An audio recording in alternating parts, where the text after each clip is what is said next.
Welcome back, everybody. It's your friend Cat Sketch. Today we're going to do a big-eyed character of Dobby from the movie Harry Potter, or the series, I should say.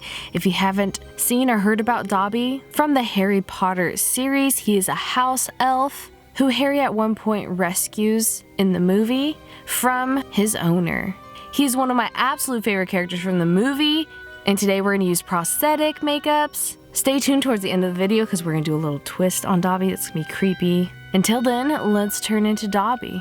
First of all, I'm going to put a bald cap on. These are super tricky. I got a medium-sized bald cap and I cut the edges of it with some cuticle scissors, fitting it to my head. Then I'm just getting some medical grade adhesive with a disposable sponge. This is Telesis. Making sure to put that on the edges of the bald cap, including near my neck. Now, since Dobby has no eyebrows, I'm going to flatten mine down with some glue stick and powder. I do about 3 to 4 layers of glue stick and powder on my eyebrows to flatten them down so I could paint on top of them. Then I'm getting these foam latex prosthetic ears from mostlydead.com. I'll make sure to put a promo code if you guys want to get some prosthetics for Halloween from that website down below in the description box to get you some % off and a discount.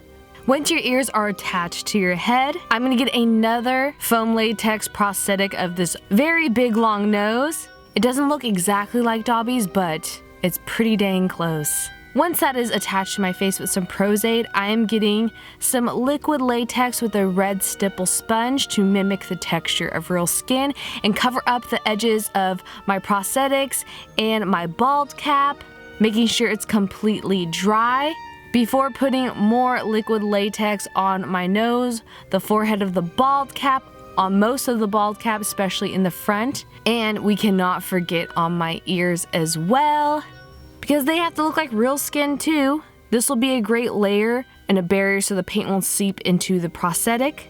Making sure that's completely dry before moving on to our last layer of product. This is some prosaide with a red stipple sponge so that the paint will attach onto it. Now it is time to draw out our outline. I got a white eyeliner pencil to draw out where Dobby's eyes are going to be. When we close our eyes, we're going to have huge giant eyeballs that go all the way above on our eyelid and on our eyebrows, and draw out where you want Dobby's small forehead to stop. Then I'm just getting some Mauve Mel Pax paint with a disposable makeup sponge to put on top of those foam latex prosthetics. This is going to make it so that we have some depth with the colors on our prosthetics that will match the rest of our face so that it doesn't look like just a random piece that we glued onto our skin in hopes to make it look like a real ear or nose. Once that is dry, I'm getting another Mel Pax paint color in Shibui to put over those ears. And while that dries, I'm gonna get a white eyeliner pencil to do the outline of Dobby's clothes. You could definitely get like a potato sack type clothing outfit for him, but I decided to paint mine on. Getting the rest of that Mel Pax paint in Shibui on our nose to cover up that mauve color. Now it is time to paint in those gigantic eyeballs. I got some white aqua paint from Wolf Brothers because it's so pigmented. Then I got my N35 Neutrals palette from Morphe to use some beige matte eyeshadow colors just to make the eyes look not stark white. And I got my Ben Nye Death Wheel palette, the yellow tone from it, to do the yellowish eyeballs that he has. Dobby has these green and yellow eyeballs, so I used the green from that same palette with the yellow. Then I got some black liquid liner to draw in his pupils, and the gray tone cream color from that Ben Nye Wheel of Color to do the outer parts of his eyeballs. Now I'm just getting one of my all-time favorite foundations that matches this prosthetic paint. This is the Covergirl Outlast Stay Fabulous 3-in-1 foundation in the color Buff Beige. Putting that all over my face and some on my neck, then getting my Tarte Shape Tape concealer to blend around my eyeballs, especially around those under eye circles, and around areas that I need coverage around the prosthetic. Getting the same Ben Nye Death Wheel in the brown tone of it and outlining those eyeballs and doing some wrinkles, forehead lines, and eyelids that Dobby has. Now I'm just getting a light brown cream paint to do some shadows and contour around Dobby's eyes. and powdering my under eyes to make sure it's set and doesn't crease with some RCMA No Color powder. With that brown cream paint again, I'm just contouring my nose and especially the sides of my cheeks and my face and chin because Dobby has such a small face on the bottom. And you really want to make sure to contour in whatever wrinkles he has on his face, and you want to put some of that color on his ears as well, just so that they don't look flat. You can even get a stipple sponge to do this as well on the face and neck. We want his neck to look sunken in and dehydrated. Cream blush with a brush and putting that on our lips, on our cheeks, and on our nose.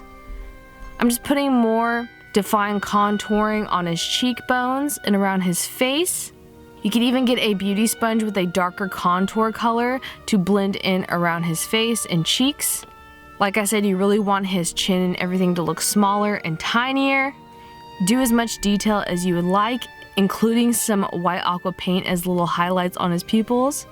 Now it is time to color in Dobby's outfit or put on the outfit that you have. I got some yellow cream paint, spread that all over the outfit, and then some tan cream paint as well to blend those two colors together. Then I'm getting some brown cream paint just to outline it, and then I get a sponge to blend all that in. To give it more texture, I'm getting more brown cream paint to do the outline of Dobby's clothing and his tattered clothes. Really defining around the neck as well. Again, you want it to have a lot of shadow and depth. Nothing has to be really detailed and precise with this, you just want it to look like cloth. Getting some black cream paint to do more shadows and outlining, and then you're gonna get some white cream paint to do some highlight marks. Again, you want this to just look like colored cloth, nothing crazy and extreme. Then I got some black aqua paint to color in around his neck and ears, because the ears are big enough, but they're a little bit different shape than Dobby's ears are, so I'm just painting the shape of Dobby's ears. And as you can see, we're putting that on our forehead as well, because Dobby's head is a lot shorter and smaller than the average human's forehead. And I'm getting some matte black eyeshadow to do some more contouring under the chin, then going back with that black aqua paint to make his shoulders smaller than mine. And last but not least, this is an extra step, you don't need to do it, but I'm getting some tooth lacquer to paint his teeth dingy, dirty yellow. And with that, we are completely done with our makeup transformation of Dobby from the movie series Harry Potter and the books. I hope you guys like this. Stay tuned because we're going to do a little creepy twist. What if Dobby was attacked by the house rats? They are one of the options you get when you go to Hogwarts School of Witchcraft and Wizardry. What if the rats did not like Dobby, sadly? So with that, we got some red, blood red tone alcohol paint or any fake blood you have to do some scratch marks, some little bite marks. You could put these in his ears, on his forehead, cheek, lip, a little bit of blood there. You just really want to look like he's been through it with these rats fighting off, maybe to get some food, sadly. And with that, we're completely done with the twisted Dobby makeup transformation of the rats attacking him, scratched all up. This is freaky to know that my eyes are closed the more I look at it. And if this image of Dobby is frightening to you with these rats and makes you sad, I'm so sorry, but I just had to make it because it is an incredible, creepy twist. And you know me, once I get something creative in my brain, I just have to do it. Sorry. I got these little fake rats from Michaels. And now it's time for me to turn back into myself. I hope you guys enjoyed this video. Thank you so much for sticking around and watching me and supporting this channel. Subscribe, hit the notification bell to see when the next video will be up, because a lot of people have not been seeing my videos, unfortunately, in their subscription boxes, and people have been getting unsubscribed from my channel, which is sad and crazy. But thank you guys so much for the support. Leave a comment down below on what other Halloween transformations you would love to see. I'll make sure to put a promo code if you guys want to get some prosthetics for Halloween from that website down below in the description box from mostlydead.com to get you some % off and a discount. All the products I use in this video will be listed down below in the description box as always. I've been practicing a lot of makeup on my Instagram, so you should definitely go check that out. Been doing some tester makeups of beauty makeup looks and practicing my skill in craft, trying to get busy and really hone in on how to become better for Halloween. And I love you guys. I'll see you in the next video. Bye!